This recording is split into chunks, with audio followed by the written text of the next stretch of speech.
On all of the tables, there are two pieces of information or two packets. There's the slides, with kind of some room to take notes. So hopefully that will help kind of make it real or transition back, or at least things you want to remember.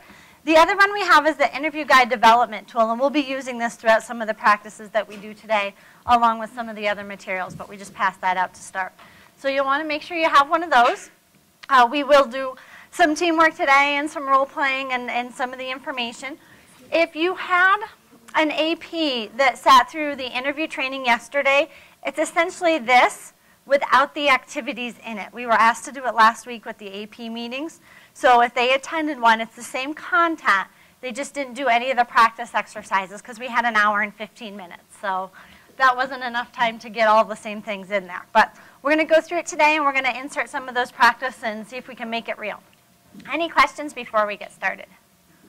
All right. If you do need to attend to personal matters, please, I don't want that to be awkward. Please stand up and do what you need to do if you need to use the restroom or facilities. I do have a break worked in at one point, but I don't want anyone to be uncomfortable. So I'm going to trust that you're a good judge of that and do what you need to be comfortable. The goal of staffing, we're just going to start out really big. The goal of staffing is to get the best candidate for the position. Not someone you know who can do the job, but to get the best candidate to fill the position. The responsibility is to get the most that we can out of those public funds and to make sure that whatever role they're fulfilling, we have someone doing it to the full capabilities of the position. Okay, so it's really hard sometimes because we want to make a short-term decision because we've got some pain, but we really need to try to remember that we're making a long-term decision.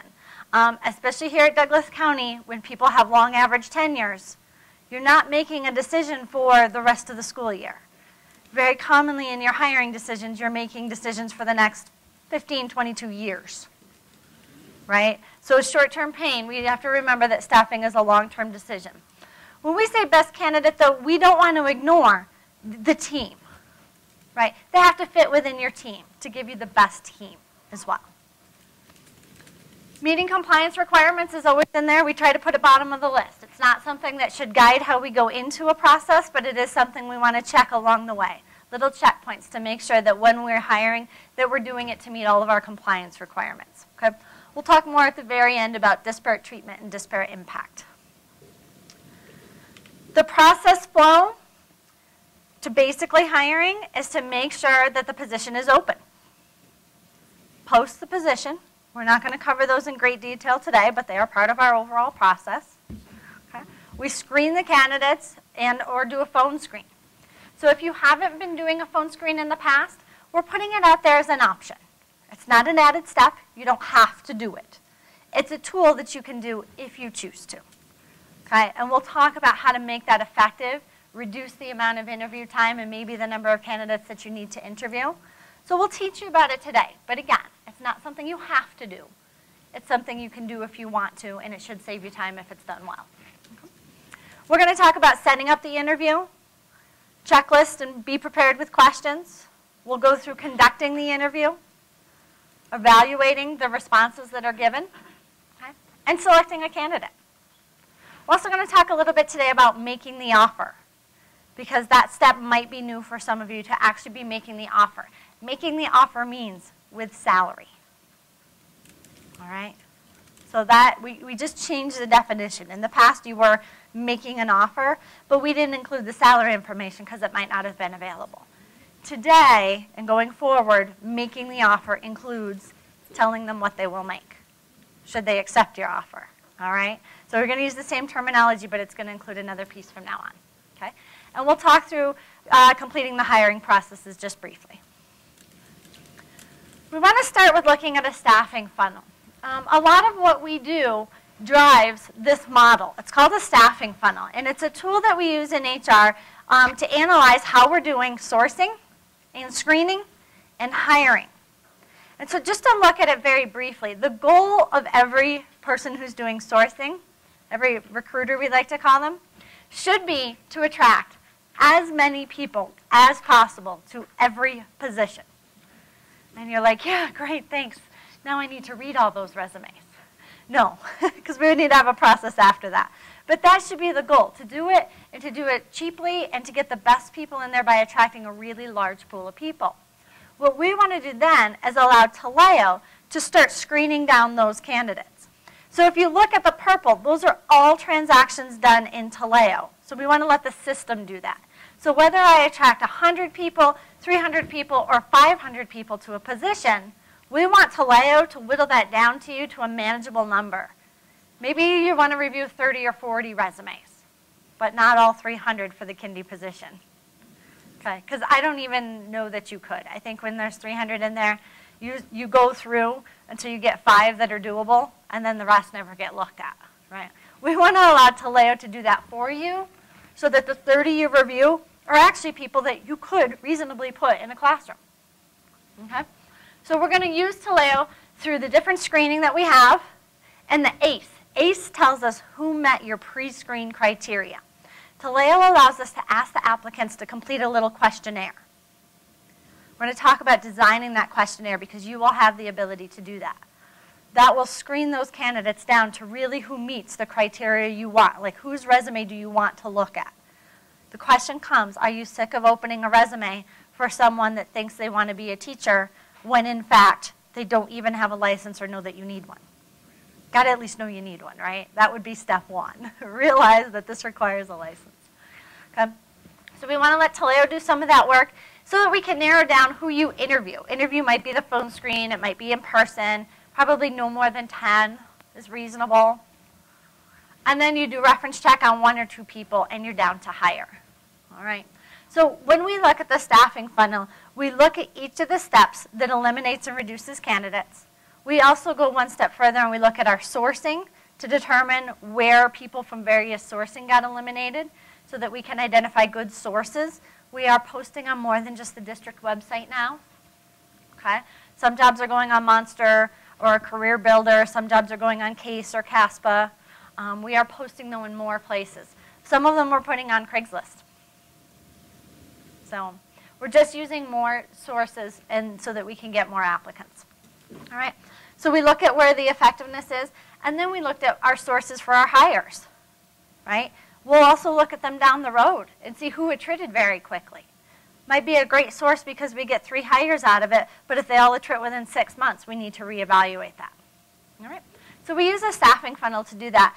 And as you use Taleo, you're basically generating the data that populates the staffing funnel. Screening and pre-screening questions in Taleo.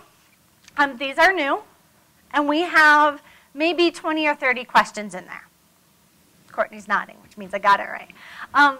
The easy thing is that if you have a question you want, we can build them right in. It's very quick. It's very easy. You can put them on your requisition. Okay? An example of some of the questions that we currently ask. I might have a slide for that, but just in case. The questions that we currently ask are, do you have a license for this position? And the options that they would pick from would be, yes, I have a professional license. Yes, I have an interim license. No, but I have applied. Or no, I do not have one. So that by making the candidate select from that, you can sort your candidates according to those questions. We can weight questions as more important than others. Another question we ask is, do you have experience in this exact role? Do you have 1 to 3 years, 3 to 5 years, 5+? And we can weight according to what we're looking for. Once you have posted a position, the questions have to be set. So you've got to include them in the beginning so that all the candidates go through them. The good news is, once you have them in there, you can change the weighting or the values. So let's say you've got a position and you think you want someone with about 3 to 5 years. That would balance out your team. You don't want everyone to retire at the same time, and you don't want everyone brand new. So you know you need someone on a team with about 3 to 5 years of experience. You sort your pre-screen questions according to that, and then you don't have anyone in the viable pool. Kind of bummed about that, but now you have the 270 that are remaining. You can just change the weighting to see, okay, then who has 5+ more of experience? Let's give that some more points and resort the candidates so that you, again, don't have to go back to the drawing board and screen everybody. Okay. Any questions on pre-screening? Start thinking right now, before we go through staffing season, on if there are questions you're going to want in there, you can give them to us now and we can load them up. That way when the positions are posted, you can pick them right off the bat and there won't be any delay. We will be posting a bunch of positions in a 1-week time frame. So we will do our best as we can to keep up with the flow. But if you have questions now or things now we could put in, we'll go ahead and get those added as soon as possible. You can't do like short time. No, there is a text field where they can enter, but you can't screen based on that. So we would look at it. I mean, if you had said, I really need to hear this from the candidate or want to ask it that way, we have a few tools to help you either ask it a different way or get to what you need, or you can ask a text-based question. The difficulty is you can't sort by that because it can't determine if that's a good answer. So, but you could at least have it to read if it was something you wanted to know. Okay, so the question is how, when we put in these measures and we have selected questions, what if we're screening out good people, or what if we're not looking at everyone to some extent? And the answer to that is right now, somebody can correct me if I'm wrong, but with some of the kindies, when we get 300 postings, are you looking at all of the resumes? I mean, I know the politically correct answer is yes, we are. But we don't know if we're getting the good people anyway. So they're already prioritizing who they want to bring in based on some criteria. You can pick each set of questions for your requisition. Now, this tool is only as smart as we are the people who put it in, right? So if we put in bad questions or inappropriate questions or questions that weed people out that are good, then we have used the tool incorrectly or done ourselves in, right? But it would be the exact same process if you were reading all the resumes and doing it by paper. Well, it's a little different, though. Okay. You get a feel for who that person is when you look at their resume. If you don't get it, when you just hit a button and sort people out. So you can choose not to use. You can choose on any particular posting not to use any of these great questions. When a person puts together a well-documented and organized that has a feel to it that looks professional, that gives you a feeling when somebody's not represented themselves and misspelled words on it, that sort of thing. I don't care how much experience they have. Right. We throw that one to the side almost. So there is a touch to it that I guess that's where I'm worried. This is who you will look at first. It doesn't mean you stop there. If you don't find what you want or you want to prioritize it differently, you can. If you want to look at everyone, you can. So this is really, it's a tool that's there. You can use it out of your toolbox or you cannot use it out of your toolbox. If you use it to prioritize, you get through, you find what you need.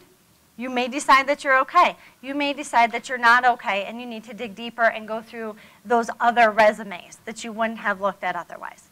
Okay?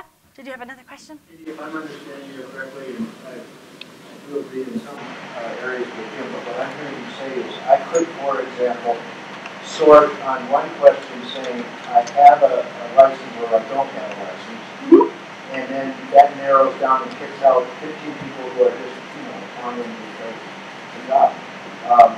And it gives me 25 others. I can then print out 25 resumes. If I wanted to, I could then print out 25 resumes and do what Jim's asking and go through. Yes, absolutely. We ask you not to kill the trees and do the printing portion, but yes, you could scroll through the rest of the resumes. It doesn't actually kick them out and remove them. It just reorders your queue.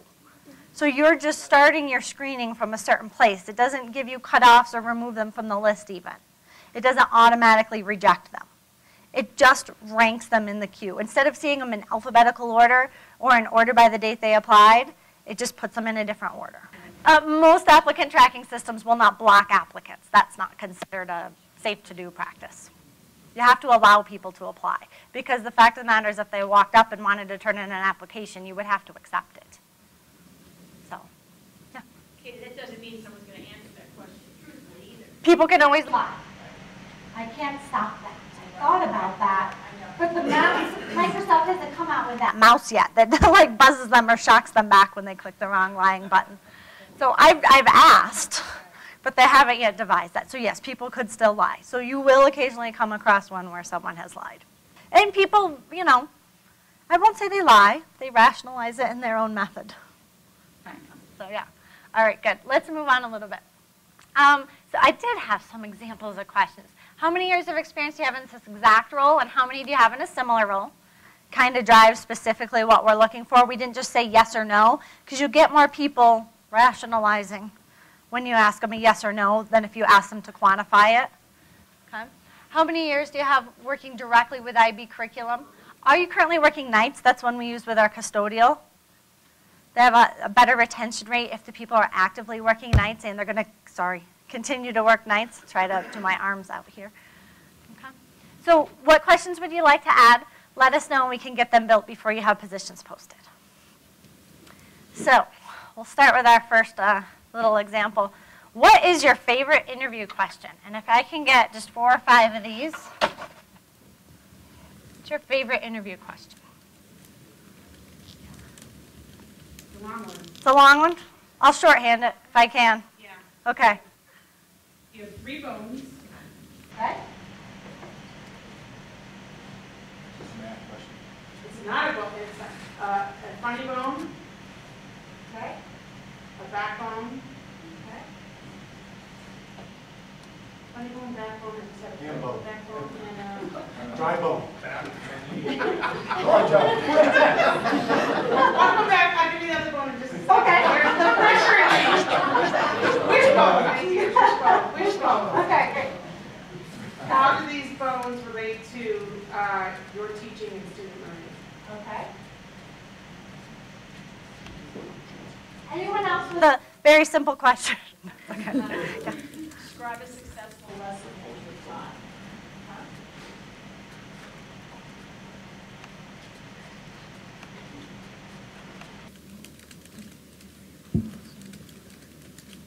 Spelling doesn't count. Can we just please have that safe space in this room? Okay. What question didn't I ask that you wanted again? Okay. What question? We did this one last week.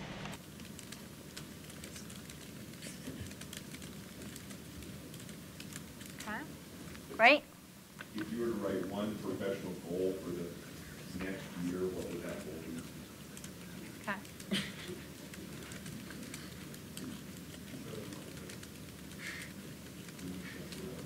Anyone else got a great one? I was once asked to describe the color blue. Never found out what the right answer was to that question, but I didn't get the job, so. What kind of school would you like? Okay.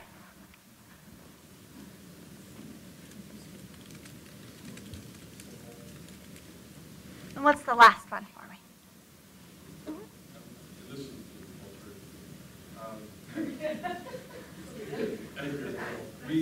I won't tell you what the kid thinks, but we use terms like you use in family design. Please describe for us what you have to offer our community. Okay. All right. One of my favorite ones is describe an acceptable failure rate. Okay.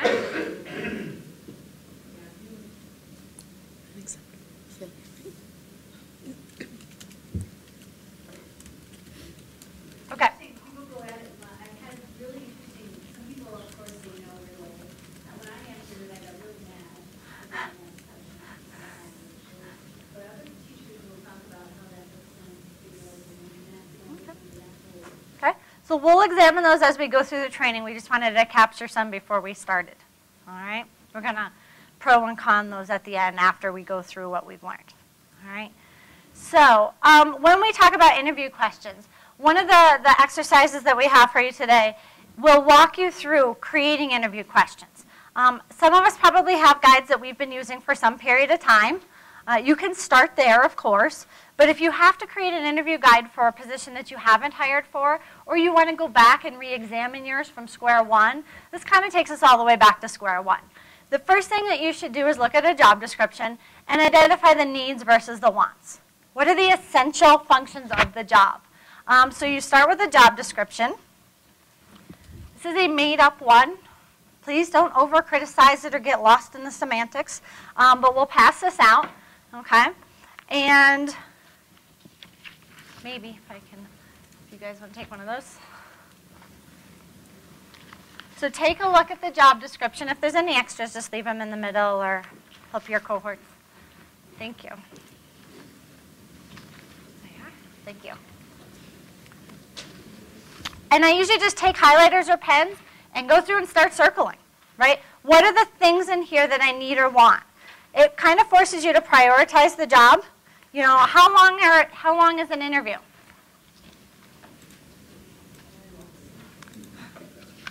Thank you. How long are the interviews? 40 minutes? 30? She's like, no, I've only got 30. Okay? So I know this is tough. This goes back to the long term and the short term. 30 minutes is probably a realistic minimum. Okay? The more time you can spend in these and get a quality interview, we want to remind you of the volume of the decision you're making. We had someone in the AP group that said that they bought a car that weekend. He was a little distraught by it because it was a minivan, but fessed up to it, and I said, how long did it take you to make that decision for that minivan? And he's like, oh my gosh, like 2-3 days. We were back and forth to the dealership, and I said, just on average, $35,000. He goes, pretty close. I said, okay. So we spent 2 to 3 days on that decision for the minivan that cost $35,000. I said, how long are you going to drive it? And he says, we tend to keep cars 4 to 6 years. All right. When we hire an employee, they're tending to stay for 15 to 22 years. And over the course of that, we will spend approximately $700,000, $1 million. See the problem? The amount of time in the decision making was like a 25th. And the impact was like 25 times. So we want to take as much time as we realistically can. Now, I know that's difficult, but think about that when you're going to do the interview. Think about when you're going to do the process, kind of the weight and the volume of the decision that you're making. Doesn't mean you may have more time to give it, but hopefully it at least puts you in the right frame of the mind. Okay? If you're thinking, I can hire this person, I think they can do it, we'll just figure it out from there. You just made a decision that's, you know, $700,000 to $1 million and 15 to 22 years. Okay, that's just quick math in my head. Please don't check me with the calculators. All right, it goes with the spelling thing. I'm exempt from that, at least for today. I totally agree with you, and I think that it's so hard because we're all so busy. It is. But I pre-screen all my finals personally first before they even get to my interview table. So I have a series of questions just on the phone that I go through. Good. It weeds them out, like, and it's amazing because once they get to my table, people like they're having a hard time choosing. There's Good. great people sitting there. That's the best choice. But it is, I think it's one of the most important things that we do. A few things in that. She's using pre-screens over the phone. I'm glad to hear that that's effective. It adds to the interview time without hopefully adding as much time to the interview time. So if you can eliminate 2 or 3 people right from the phone screen before they get in, you just take that time and reapply that back to the other interviews. Yeah, 'cause there's nothing worse than having a candidate sit in front of you and you just want to go from question 1 to question 12. Or how many times do they... 2 seconds, you're like, but I gave them the questions beforehand.